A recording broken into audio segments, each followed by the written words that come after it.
এই পৃথিবীতে কেউ কোনোদিন চিরস্থায়ী নয়। এই জমিনের ভিতরে আল্লাহ রাব্বুল আলামিন অসংখ্য মানুষ অসংখ্য যুগের পর যুগ চলে আসছে, সময় শেষ হয়ে যাচ্ছে, কিন্তু পৃথিবীতে কেউ কোনোদিন স্থায়ী হতে পারে নাই।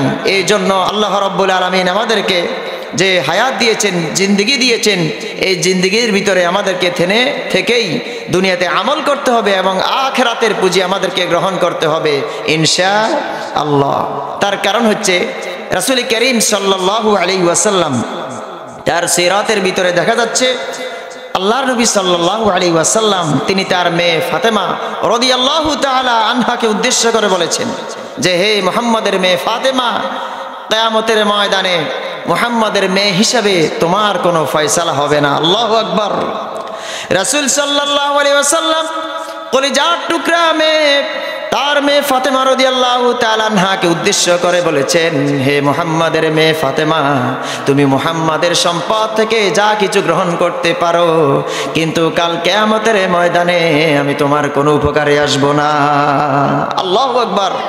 তার মানে হচ্ছে আমল যদি কেউ করে, দুনিয়ার জীবনে কেউ যদি ঈমান আনে, আল্লাহর পথে অবিচল থাকে, ইসলামের পথে থাকে, কোরআনের পথে থাকে, আলেম ওলামাদের পথে থাকে, সৎসঙ্গীদের সাথে থাকে, সিদ্দিকীনদের সাথে থাকে, আল্লাহ রাব্বুল আলামিনের দেখানো তরিকা অনুযায়ী চলে, রাসূলুল্লাহ সাল্লাল্লাহু আলাইহি ওয়াসাল্লামের সুন্নাহ মোতাবেক কেউ যদি চলে, তাহলে হাসর নাসর আল্লাহ রাব্বুল আলামিন ওই সব সিদ্দিকীনদের সাথে আপনাকে আমাকে করবেন।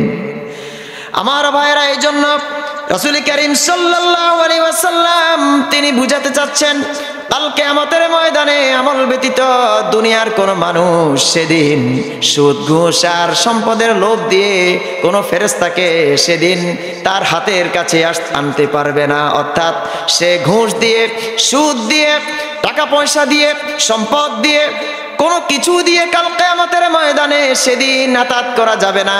শুধুমাত্র আমলের ভিত্তিতে আপনার সেদিন ফয়সালা হবে।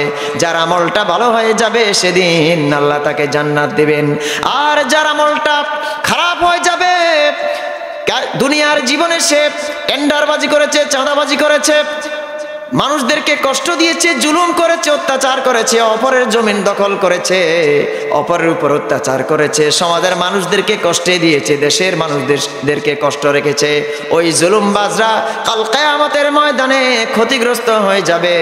তারা সেদিন বলবে, আল্লাহ রাব্বুল আলামিন, আমরা তো দুনিয়ার ভিতরে মুসলমান ছিলাম, রাসূলের উম্মত ছিলাম। আল্লাহ রাব্বুল আলামিন বলবেন, ওই সব বান্দাদেরকে বলবেন, শোনো, দুনিয়ার ভিতরে তুমি বিশ্বাস স্থাপন করেছিলে শুধুমাত্র মুখ দিয়ে, কিন্তু তুমি কাজে কর্মে প্রকাশ করো নাই। অর্থাৎ তোমার আমলের ভিতরে সেটা প্রকাশ হয় নাই। তোমার কাছে ছিল, তোমার কাছে শক্তি ছিল, সামর্থ্য ছিল, কিন্তু তুমি সেই সব শক্তি, সেই সব সম্পদ তুমি সৎ কাজে লাগাও নাই, মানুষের উপকারের জন্য কাজে লাগা নাই। এই জন্য আজকে তোমার আমলগুলো সবগুলো শূন্যে পরিণত হয়ে গেল। বলেন নাউজুবিল্লাহ। কারণ এইসব আমল করার পরেও এক শ্রেণীর লোক কাল কিয়ামতের ময়দানে সেদিন তারা আখিরাতে বরবাদ হয়ে যাবে, সেদিন তারা আফসোস করবে, অনেক আমল করেছি। আল্লাহ রাব্বুল আলামিন বলেন, কুল হাল নুনাব্বিউকুম বিল আখসারিনা আমালা। সেদিন ক্ষতিগ্রস্ত আমলকারী কারা হয়ে যাবে? দুনিয়ার ভিতরে যারা আমল করেছে কিন্তু রাসূলুল্লাহর তরিকা করে নাই, সাহাবীদের তরিকা করে নাই, সালাফুস সালেহিনদের তরিকা মানে নাই, তাদের আমলগুলোকে আল্লাহ রাব্বুল আলামিন ধুলাবাড়ির মতো কাল কিয়ামতের উড়িয়ে দিবেন। আল্লাহু আকবার। তাহলে আমল করতে হবে আমাদের সাহাবীদের তরিকায়, তাবেঈদের তরিকায়, পীর মাশায়েখ, আল্লাহর ওলিরা, এই জমিনের ভিতরে যারা ছিল, ইমামরা, বড় বড় শায়েখরা, তারা যে আমল করেছিল আমাদেরকে দেখিয়েছে, সেই সব তরিকা অনুযায়ী আমল করতে হবে।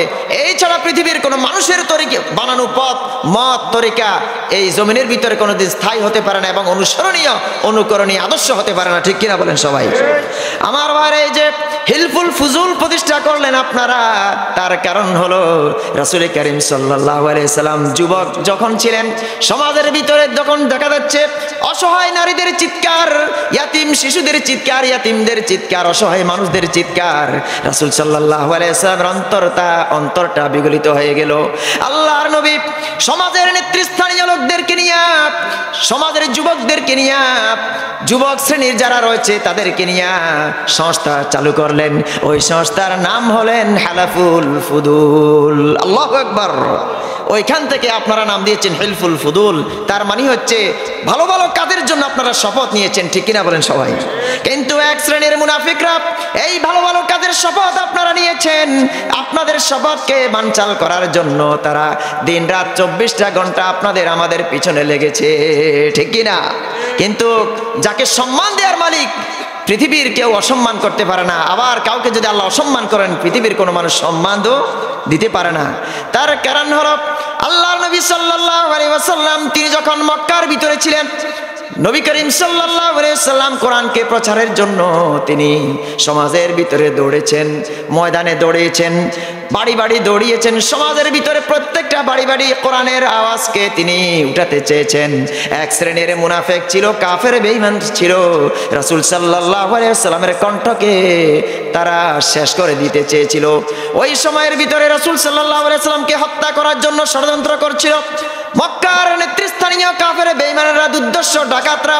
তারা একদিন রাতের ভিতরে রাসূলকে শেষ করে দিতে চেয়েছিল, কিন্তু রাসূল সাল্লাল্লাহু আলাইহি ওয়াসাল্লামকে একদিকে শেষ করতে চেয়েছিল, আবার আর একদিক দিয়া মদিনা রাষ্ট্রের প্রেসিডেন্ট হয়ে রাসূল বের হলেন। বলেন সুবহানাল্লাহ। তাহলে সম্মান দেওয়ার মালিক তিনি কে? আল্লাহ রাব্বুল আলামিন। রাসূল সাল্লাল্লাহু আলাইহি ওয়াসাল্লাম মক্কার ভিতরে যখন তিনি ছিলেন, রাসূলকে কাবার ভিতরে 2 রাকাত নামাজ পড়তে দেয় নাই। আর বলেছিল মুহাম্মাদের দিন শেষ, মুহাম্মাদের কোনো আর কিছু নেই, সম্মান নেই, মুহাম্মাদের লোকজন নেই, জনবল নেই, আজকে মুহাম্মদকে বিতাড়িত করে দেব, অসম্মান করে শেষ করে দেব। রাসূল সাল্লাল্লাহু আলাইহি ওয়াসাল্লাম বললেন যাওয়ার সময় মক্কা থেকে মদিনার পানে যখন তিনি যাচ্ছিলেন, এমন সময় রাসূল বললেন শোনো, এমন একটা দিন সময় আসবে আমি মুহাম্মাদের কাছে কাবার চাবি হাতে থাকবে, সেদিন তোমরা শুধু চেয়ে থাকবে। আল্লাহ রাব্বুল আলামিন পরবর্তী সময় রাসূলের এই মুখ থেকে কথাটা তিনি মদিনা রাষ্ট্রের প্রেসিডেন্ট হওয়ার পর ফতে মক্কার দিনে যখন রাসূল কাবার চত্বরে আসলেন, আর ওই চাবিওয়ালা ইয়াতিমের মতো ভিক্ষুকের মতো দাঁড়িয়ে রইল। বলেন সুবহানাল্লাহ।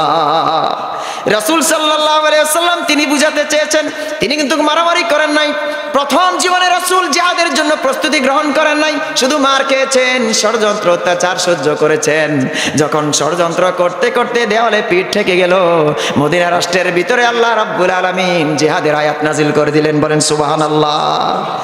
এমনি এমনি জিহাদ ফরজ হয় নাই। আল জিহাদু মাযিন ইলা ইয়াউমিল কিয়ামা, কিয়ামত পর্যন্ত সংগ্রাম অবিচল থাকবে, ঠিক কিনা বলেন সবাই? রাসূল সাল্লাল্লাহু আলাইহি ওয়াসাল্লাম তিনি প্রতিশোধ পরায়ণ হন নাই। রাসূল সাল্লাল্লাহু আলাইহি ওয়াসাল্লাম যেদিন ফতে মক্কার দিনে, মক্কা বিজয়ের দিনে যখন তিনি কাবার চত্বরে ঢুকলেন, রাসূলের হাতে লাঠি ছিল, ওই হাতের লাঠি দিয়া রাসূল সমস্ত মূর্তিগুলোকে তিনি বিতাড়িত করে দিলেন, ভাঙলেন। রাসূল সাল্লাল্লাহু আলাইহি ওয়াসাল্লাম এই জমিনের ভিতরে মূর্তি বিনাশ করার জন্য এসেছেন। বলেন সুবহানাল্লাহ। রাসূল সাল্লাল্লাহু আলাইহি ওয়াসাল্লাম মূর্তি ভাঙার জন্য এসেছেন। আর আমরা মুনাফিক মুসলমানরা আমরা কি করি? মূর্তিকে কি করি? বানাই এবং আমরা পূজা করি। বলেন নাউযুবিল্লাহ। তাহলে এই ফতোয়া অনুযায়ী ওরা কি মুসলিম থাকতে পারে? থাকতে পারে না। রাসূল সাল্লাল্লাহু আলাইহি ওয়াসাল্লাম তিনি যখন ফতে মক্কার দিনে লাঠিটা হাতে নিয়ে তিনি বললেন জা আল হক ওয়া যাহাকাল বাতিল ইন্নাল বাতিলা কানা যাহুকা। আজকে সত্য এসেছে আর মিথ্যা পলায়ন করেছে। বলেন সুবহানাল্লাহ। আল্লাহর নবী সাল্লাল্লাহু আলাইহি ওয়াসাল্লাম তিনি বললেন, ও আমার সাহাবী, ওই ইয়াতিমের মতো ভিক্ষুকের মতো যে লোকটা চাবি নিয়ে দাঁড়িয়ে আছে, তুমি তার কাছে যাও, ওই তার কাছ থেকে চাবিটা তুমি নিয়ে এসো।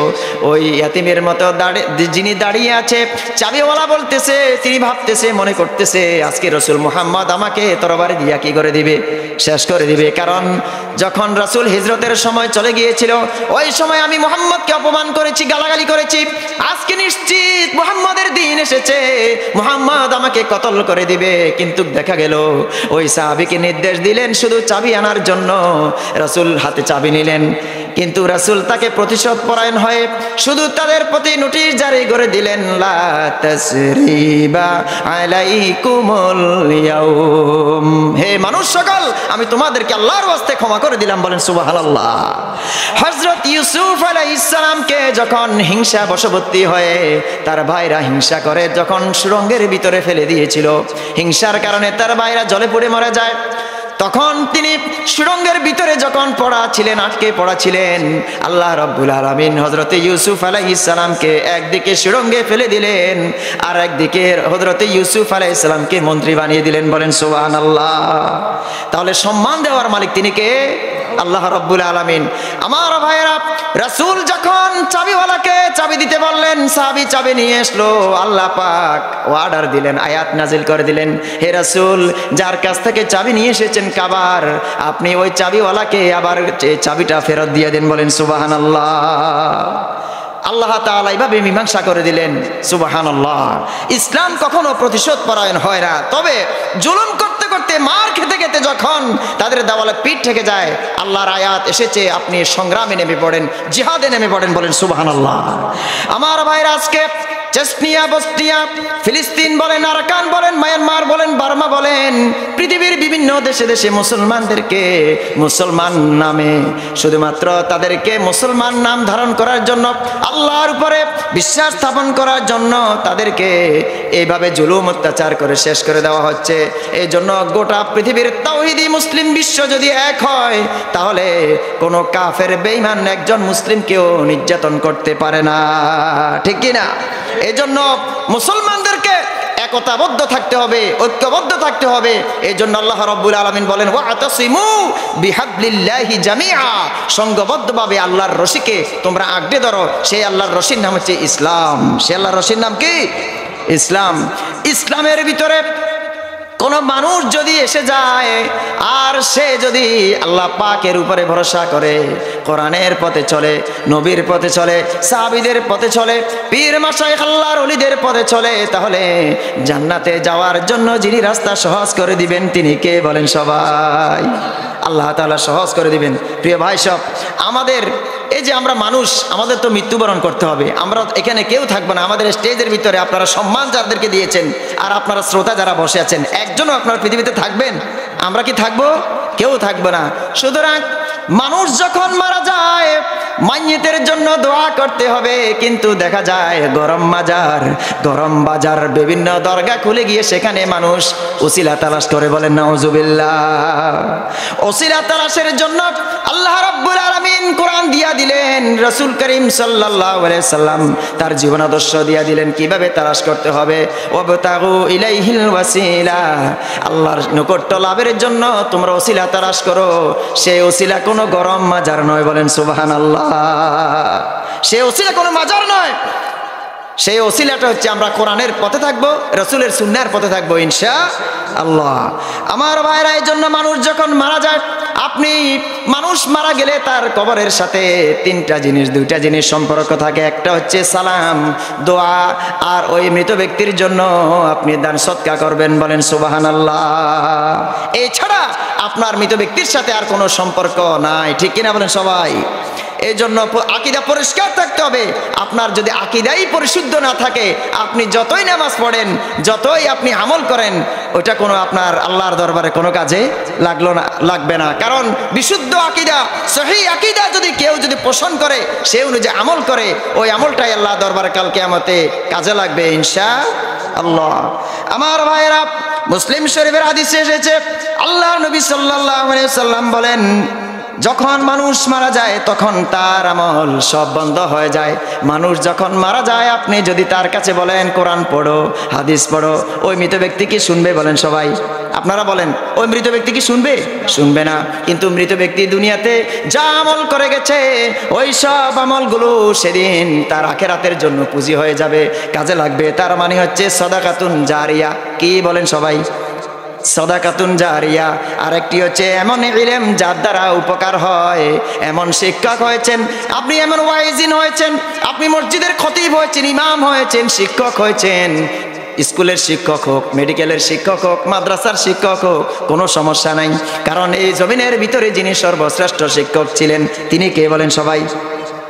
রাসূল কারীম সাল্লাল্লাহু আলাইহি ওয়াসাল্লাম আমাদের শিক্ষক। আর রাসূলের শিক্ষক হলেন তিনি কে? আল্লাহ। তার আল্লাহর কাছ থেকে যেটা শিক্ষা আসে সেটা হচ্ছে মুহাম্মাদের শিক্ষা, মুহাম্মাদের থেকে যেটা শিক্ষা হচ্ছে যে আমাদের শিক্ষা। বলেন সুবহানাল্লাহ। আমার ভাইরা, এই জন্য আল্লাহর নবী সাল্লাল্লাহু আলাইহি ওয়াসাল্লাম তিনি বলেছেন আমি তোমাদের মাঝে শিক্ষক হিসেবে প্রেরিত হয়েছি। বলেন সুবহানাল্লাহ। আমাদের শিক্ষক মুহাম্মদ সাল্লাল্লাহু আলাইহি ওয়াসাল্লাম, তাহলে আমাদের আর কোনো দুঃখ নেই। আমার ভাইরা, এই জন্য এই জমিনের ভিতরে নানান রকমের কলামিস্ট রয়েছে, শিক্ষক রয়েছে, কিন্তু ওই শিক্ষকগুলো জাফর ইকবালের মতো, ষাঁড়ের মতো, ঠিক কিনা বলেন সবাই? তারা সমাজের যুবকদেরকে, দেশের যুবকদেরকে বিপদে নেওয়ার জন্য চেষ্টা করেছে, ঠিক কিনা বলেন সবাই? তোমার কি হবে? তুমি বিশ্ববিদ্যালয়ের শিক্ষক, তুমি তো নামে দিয়েছে জাফর ইকবাল, আসলে সেই আপাদে মস্তক পা থেকে মাথা পর্যন্ত সে নাস্তিকদের বাপ, ঠিক কিনা বলেন সবাই? এই জমিনের ভিতরে নাস্তিকতা সে পরিষ্কার করে, নাস্তিকতা কায়েম করার জন্য, মুনাফিকি কায়েম করার জন্য, যুবকদেরকে বিভিন্ন মুনাফিকি রোগে আক্রান্ত করার জন্য পছন্দ ধরিয়ে দেওয়ার চেষ্টা করেছে, ঠিক কিনা বলেন সবাই? কিন্তু বাংলার জনগণ সেসব শিক্ষা ব্যবস্থাকে ভারতে নিক্ষেপ করে বাংলাদেশের বুকে কালিমার পতাকা দিয়ে ইসলামকে তারা সাজিয়েছে, ঠিক কিনা বলেন সবাই? আজকে তরুণ যুবক তারা কোরআনের ছায়াতলে, কালিমার ছায়াতলে, ইসলামের ছায়াতলে এসে ইসলামী শিক্ষায় শিক্ষিত করার জন্য চেষ্টা চালাচ্ছে, ঠিক কিনা বলেন সবাই? তাহলে তোমার সেই শিক্ষানীতি আমাদের দেশের জন্য প্রযোজ্য নয়, সেটা তোমার হিন্দুস্থানের জন্য প্রযোজ্য, ঠিক কিনা বলেন সবাই? সুতরাং হিন্দুস্থানের কোন শিক্ষানীতি, কুদরতে খুদা মার্কা, কুদরতে খুদা শিক্ষা কমিশন, এইসব জালিম মার্কা শিক্ষা কমিশন, ইহুদিবাদ, নাস্তিক্যবাদের শিক্ষা কমিশন বাংলাদেশের বুকে কখনো স্থায়ী হবে না। এবং বাংলার তরুণ যুবক ছাত্র সমাজ, তাওহীদি জনতা, তারা কখনো এই শিক্ষানীতিকে তারা গ্রহণ করবে না, করবে না, করবে না, ঠিক কিনা বলে সবাই? সুতরাং যে শিক্ষানীতি আমাদের তরুণ যুবক ছাত্র সমাজকে ইসলামের দিকে নিয়ে যাবে, আমরা সেই সব শিক্ষানীতি চাই। আল্লাহ পাক আমাদেরকে, দেশকে ইসলামী শিক্ষায় যেন সাজাতে পারেন সেই তৌফিক দান করেন, সবাই বলেন আমিন। আমার ভাইরা, এই জন্য এমন জ্ঞান অর্জন করতে হবে যার দ্বারা উপকার হয়। মানুষ মারা যাবে, মানুষ মারা যাওয়ার পর তাহলে এমন ইলম আপনি সমাজের ভিতরে আপনি ছড়িয়েছেন যার দ্বারা ইন্তেকাল হওয়ার পরেও আপনাকে ওই শিক্ষাটা আপনার কাজে লাগবে। বলেন সুবহানাল্লাহ। এটা হচ্ছে দুইটা কথা। আরেকটা হচ্ছে সুসন্তান, যে তার জন্য দোয়া করবে মৃত্যুর পরে। কিসের পরে? মৃত্যুর পরে। কিন্তু এমন সুসন্তান আমাদের রয়েছে, অনেক সময় কবরের পাশ দিয়ে যায়, পেশাব করে ফেলে, অর্থাৎ পেশাব করে, দোয়াও করে না, বাবার কবরের সামনে দিয়ে যায়, মায়ের কবরের সামনে দিয়ে যায়, তার পাশে বসে সেখানে কি করে? 2 নাম্বার কাজটা করে ফেলে। তাহলে সে কি সুসন্তান হলো? সুসন্তান হলো না। এমন সন্তান আপনি এমন সুসন্তান এই সমাজের জন্য প্রযোজ্য হবে, এমন সুসন্তান তাদের জন্য থাকতে হবে, দোয়া করতে হবে, যারা আপনার ইন্তেকালের পরে আপনার জন্য আল্লাহ রাব্বুল আলামিনের কাছে দোয়া করবে, রব্বির হামহুমা কামা রাব্বায়ানি সগীরা। আল্লাহ রাব্বুল আলামিন বলেন, বান্দা, তোমার মা বাবা তোমাকে শত কষ্ট সহ্য করে তোমাকে জন্ম দিয়েছে, সুতরাং তাদের জন্য তুমি রহমের জন্য, করুণার জন্য দোয়া করো। ওয়াকুর রব্বির হামহুমা কামা রাব্বায়ানি সগীরা। আল্লাহ তাআলা আমাদের মা বাবাকে, যাদের জীবিত রয়েছেন, সকলকে নেক হায়াত দান করুন, সবাই বলেন আমিন। প্রিয় ভাই সব, এই জন্য মানুষের ইন্তেকালের পরে এই 3টা জিনিস কাজে লাগবে। এই ছাড়া ওই জমিনের ভিতরে, আখিরাতের জমিনের ভিতরে, আখিরাতের স্থানের ভিতরে পৃথিবীর কোনো আর সম্পর্ক থাকতে পারে না। এই জন্য মানুষ আমল যা করবে কাল কিয়ামতের ময়দানে সব পেয়ে যাবে। সেদিন আল্লাহ রাব্বুল আলামিন আপনার ডায়েরিটা চেক করার জন্য বলবেন, দুনিয়ার ভিতরে যা আমরা করেছি, আপনি করেছেন, আমি করেছি। আল্লাহ রাব্বুল আলামিন এই ডায়েরি চেক করতে গিয়ে বলেন, ইকরা কিতাবাকা কাফা বিনাফসিকাল ইয়াউমা আলাইকা হাসিবা। তোমার আপন কর্মলিপি তুমি পড়ো, আজকে তুমি হিসাবের জন্য একমাত্র তুমি যথেষ্ট। বলেন আল্লাহু আকবার। তাহলে আমাদের হিসাবের জন্য আমরাই যথেষ্ট। সেদিন আমরা এই শিশুকাল থেকে আমাদের ইন্তেকালের পূর্ব পর্যন্ত যা কিছু করেছি আমাদের কৃতকর্মের জন্য আমরাই যথেষ্ট। সেদিন আমাদের রেকর্ড সব ওপেন হয়ে যাবে। সেদিন কেউ বলতে হবে না তোমার অমুক অমুক অমুক অমুক এটা সেটা এভাবে ধরে দেওয়া লাগবে না, ঠিক কিনা বলেন সবাই? সবগুলো মেমোরি কার্ডের ভিতরে আমাদের লিপিবদ্ধ রয়েছে, মেমোরি কার্ডের ভিতরে রেকর্ড রয়েছে। তার কারণ হলো আমাদের দুই পাশে ফেরেশতারা রয়েছে, কিরামান কাতিবিনা ইয়ালামুনা মা তাফআলুন। মানুষ যা কিছু করে সবগুলো সম্মানিত দুজন ফেরেশতা সব রেকর্ড করে রাখে, বলেন সুবহানাল্লাহ। মানুষ মুখ দিয়ে যা বলে সবগুলো তার রেকর্ড হয়ে যাচ্ছে। মা ইয়ালফিজু মিন কওলিন ইল্লা লাদাইহি রাকিবুন আতীদ। মানুষ যা কিছু বলে সবগুলো রেকর্ড হয়ে যাচ্ছে। আল্লাহু আকবার। তাহলে লুকোচুরির কোনো কারবার সেদিন চলবে না। এজন্য আমাদেরকে দোয়া করতে হবে। আমাদেরকে কি করতে হবে? দোয়া করতে হবে। আর দোয়া কবুল হওয়ার জন্য কিছু শর্ত রয়েছে। আপনি এমনি এমনি দোয়া করবেন কিন্তু হারাম পথে রয়েছেন, দোয়া কি কবুল হবে? হারাম পথে থেকে হারাম উপার্জন দিয়ে আপনাদেরকে কখনো এই বান্দাকে কখনো জান্নাতে নিয়ে যেতে পারবে না। তার কারণ হচ্ছে দোয়া কবুল হবে না। কারণ কিছু রয়েছে। এক নম্বরে আপনি যদি হারাম খাবার খান, হারাম উপার্জন করেন, কখনো আপনি জান্নাতে যেতে পারবেন না, কারণ দোয়া কবুল হবে না। দুই নম্বরে হচ্ছে কাউকে অত্যাচার করলে, জুলুম করলে, আপনি মুসলমান হয়েছেন অত্যাচার করতেছেন, বিভিন্নভাবে অত্যাচার করতেছেন আপনি মানুষের উপরে, আপনার সেই দোয়া আল্লাহ দরবারে কোনো কাজে লাগবে না। তিন নম্বর হচ্ছে ভয় আশার সাথে দোয়া না চাইলে আল্লাহর দরবারে সে কি দোয়া কবুল হবে? বলেন সবাই, দোয়া কবুল হবে না। আল্লাহর কাছে যখন দোয়া চাইবেন তখন সাথে সাথে আশা নিয়ে, বুক ভরা ভালোবাসা নিয়ে, আশা নিয়ে, আকাঙ্ক্ষা নিয়ে আল্লাহর কাছে কান্নাকাটি করে তাওবা করে দোয়া চাইবেন, তাহলে ওই দোয়াগুলোকে কবুল করবেন। বলেন সবাই, আল্লাহ তাআলা কবুল করে নেবেন।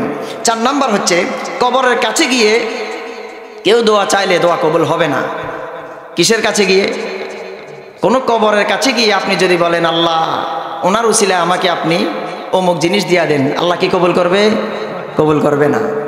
আরেকটি হচ্ছে অসৎ উদ্দেশ্যে দোয়া চাইলে আল্লাহ তাআলা কবুল করবেন না, এবং আত্মীয়তার সম্পর্ক ছিন্ন করলে আল্লাহ তাআলা আপনার কখনো সে দোয়া কবুল করবেন না। এরকমের লোক আছে কিনা না? বলেন সবাই। আমাদের অনেকের আশেপাশের ভিতরে, এখানের ভিতরে যদি থাকে, আল্লাহ তাআলা এই রোগগুলো আমাদের থেকে দূরীভূত করে দেন। সবাই বলেন আমিন। যদি কোনো অপরাধ হয়ে যায় আল্লাহ তাআলা তাওবার ব্যবস্থা করেছেন। কিসের ব্যবস্থা করেছেন? তাওবার ব্যবস্থা করেছেন। দুনিয়ার জীবনে মানুষ হিসেবে অপরাধ করে, রাতের অন্ধকারে রুমের দরজা বন্ধ করে দিয়া আল্লাহ পাকের দরবারে হাত তুলে চোখের পানি ফেলে যদি বলে আল্লাহ তাআলা আমি অপরাধী, আমি মানুষ হিসেবে গুনাহ করে ফেলেছি, আর তুমি গফুরুর রহিম, এইভাবে করে যদি বান্দা চায়, তাহলে আল্লাহ রাব্বুল আলামিন বললেন বান্দা আমি তোকে মাফ করে দিলাম। বলেন সুবহানাল্লাহ। এভাবে করে যদি বান্দা আল্লাহর কাছে চায়, আল্লাহ তাআলা তাকে কি করে দিবেন? ক্ষমা করে দিবেন, মাফ করে দিবেন। আল্লাহর দয়া হচ্ছে অফুরন্ত দয়া। বলেন সুবহানাল্লাহ। রাসূল সাল্লাল্লাহু আলাইহি ওয়াসাল্লাম তিনি, তার তো কোনো গুনাহ নাই, এরপরে রাসূল দিনে 70 বার থেকে 100 বার তিনি তাওবা করেছেন, ইস্তেগফার করেছেন। বলেন সুবহানাল্লাহ। রাসূলের উপরে কি কেউ আছে? সম্মানের দিক দিয়া, মর্যাদার দিক দিয়া আল্লাহর নবীর পরে কোনো লিডার, কোনো মর্যাদাশীল কোনো নেতা পৃথিবীর জমিনে আর থাকতে পারে না। এই যে রজব মাস চলতেছে, রজব মাস আসলে আপনারা শুধু রজব মাসের 27 তারিখ খুঁজেন, লাইলাতুল মেরাজ, ঠিক কিনা বলেন সবাই? কিন্তু মেরাজের তাৎপর্য কি, মেরাজের শিক্ষা কি আমরা জানি না। রাসূল সাল্লাল্লাহু আলাইহি ওয়াসাল্লাম তিনি যখন মেরাজের রজনীতে ফিলিস্তিনি মসজিদ আকসার ভিতরে যখন তিনি গেলেন, সেখানের ভিতরে সমস্ত নবীদের রূহকে একত্রিত করা হয়েছিল। সমস্ত রসুল, নবী রাসূলদেরকে একত্রিত করে যিনি নামাজের ইমামতি করেছিলেন তিনি কে? বলেন সবাই, মুহাম্মদুর রাসূলুল্লাহ সাল্লাল্লাহু আলাইহি ওয়াসাল্লাম।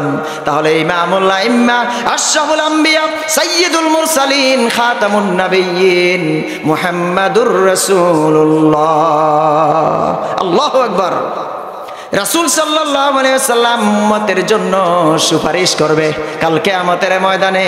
তিনি যখন দেখবেন তার অনেক উম্মতগুলো তারা জাহান্নামের দিকে চলে যাচ্ছে, রাসূল সাল্লাল্লাহু আলাইহি ওয়াসাল্লাম শুধুমাত্র আল্লাহর আদেশে ওই সব বান্দাদেরকে যিনি সুপারিশ করবেন, সুপারিশ করে তিনি জান্নাতের দিকে নিয়ে যাবেন, যারা দুনিয়ার ভিতরে তারা আমালান সলেহান করেছে।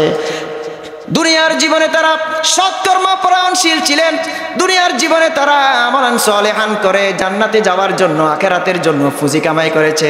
ওই সব লোকদেরকে রাসূল জান্নাতের জন্য সুপারিশ করবে, আর আল্লাহ তাআলা রাসূলের ওয়াদা, রাসূলের এই কথাকে তিনি পূরণ করে দিবেন। বলেন সুবহানাল্লাহ।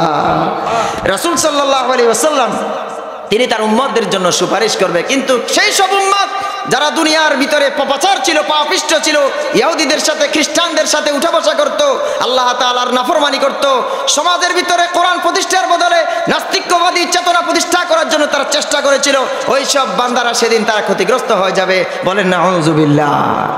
এই জন্য এই সব চিন্তা করে সমাজের মানুষ যদি চুরি বাটপারি বন্ধ করে দেয়, তারা যদি সুদ ঘুষের কারবার চলে নাকি চলে না? বলেন সবাই। সমাজের ভিতরে সুদ আছে না নাই? বলেন সবাই। ঘুষ আছে না নাই? বলেন সবাই। সমাজের ভিতরে চুরি চামারি, সুদ ঘুষ, টেন্ডারবাজি, চাঁদাবাজি, বিভিন্ন রকমের নাশকতামূলক কাজ, অন্যায়মূলক কাজ, জুলুমমূলক কাজ, নাফরমানিমূলক কাজ, আল্লাহর সাথে বিরুদ্ধাচরণমূলক কাজ যদি সমাজের ভিতরে কেউ যদি করে, তাহলে আল্লাহ রাব্বুল আলামিন ওই সব বান্দাদেরকে ক্ষতিগ্রস্ত করে আখিরাতে তিনি দাঁড় করাবেন।